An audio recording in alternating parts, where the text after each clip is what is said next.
So, bali nag-install tayo dito ng reverse camera tsaka 4i rear parking sensor.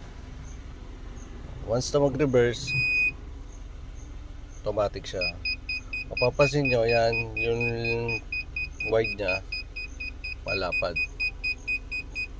Atras tayo. So, si sensor, ayan, pagbabasihan natin, atras tayo.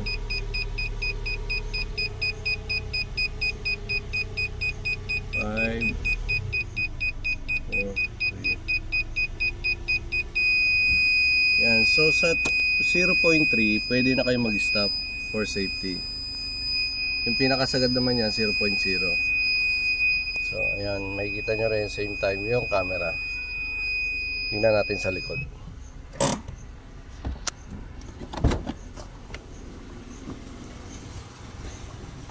Ayan. Bali dito, yung distance nya. Ayan. Sundangkal siya, mahigit. Ayan natin dito sa kabila.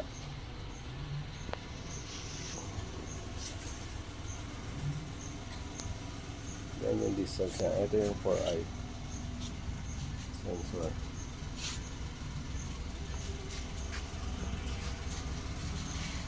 Okay, yan yung distance nya. Sa 0.0, mga isang dangkal lang yan. Okay.